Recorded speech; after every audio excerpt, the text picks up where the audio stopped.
শুভ সকাল সবাইকে। প্রথমে চাটা খেয়ে নিচ্ছি, তাই না? যে কাজটা প্রতিদিন হয় আর কি, সকালে সব কাজ সেরে সবকিছু করে তারপর কিন্তু আমি চা খেতে আসছি। চাটা কিন্তু একদম সহজে পাইনি। আমাদের যে কাজ, সব কাজ ঠিক মতো না করলে কিন্তু হয় না। আমাদের সবারই আসলে একই রকমভাবেই চলতে হয়। তো আমি আজ নিয়ে এলাম একটা খুবই সুন্দর রেসিপি, খুবই লোভনীয় রেসিপি।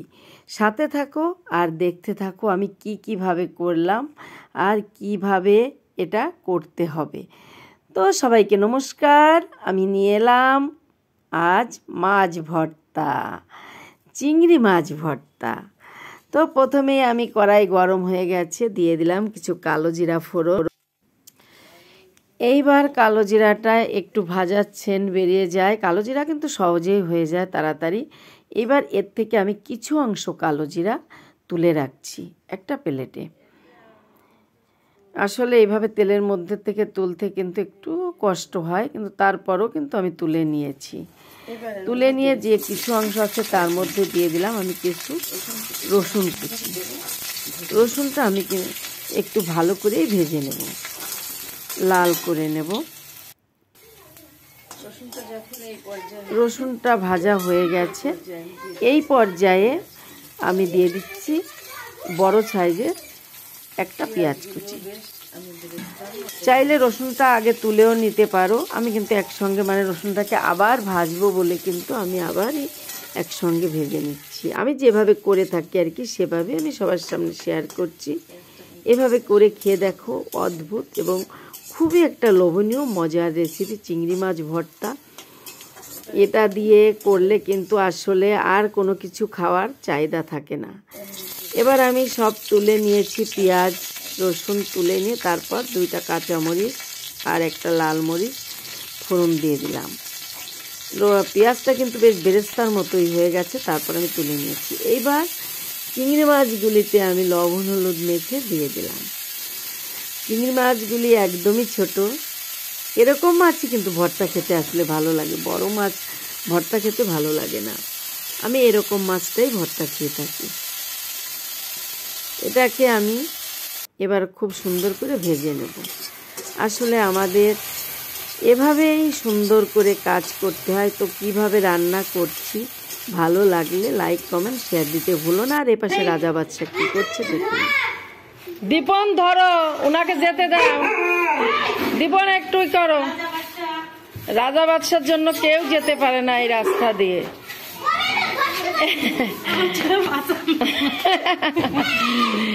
রাজা বাচ্চা, রাজা বাচ্চার জন্য আসলে কোনো লোকই এপাশ দিয়ে যেতে পারে না। সব সময় কিন্তু আমারই বেশি হেল্প করতে হয় সবাইকে। সবাই এসে দৌড়ে আমার এখানে ওঠে। তো আমি এবার মাছগুলি নামিয়ে নিয়েছি। এই যে নামিয়ে নিয়েছি, মাছগুলি হয়ে গেছে। এই যে পেঁয়াজ রসুনটা আগে দিয়ে দিলাম, আর এই পর্যায়ে দিয়ে দিচ্ছি মাছগুলি কিন্তু মাছ আর পেঁয়াজ দিয়ে আমি একসঙ্গেই পাটায় বেটে নেব। এটা আবার ইচ্ছে করলে ব্লেন্ডার জারে দিয়েও আমরা করতে পারি। তো আমার কাছে যেন মনে হয় পাটায় বেটেই যেন এটা বেশি ভালো লাগে। আসলে আগের থেকেই পাটায় বেটে খেয়ে আসছি, তার জন্য আর কি। আর এই যে কালো জিরাগুলি রেখে দিলাম, ফিরে আমি ভর্তার মধ্যে দিয়ে দেব। কালো জিরা কিন্তু আমি বেটে দিলাম না, এইভাবেই আমি বেটে নিচ্ছি।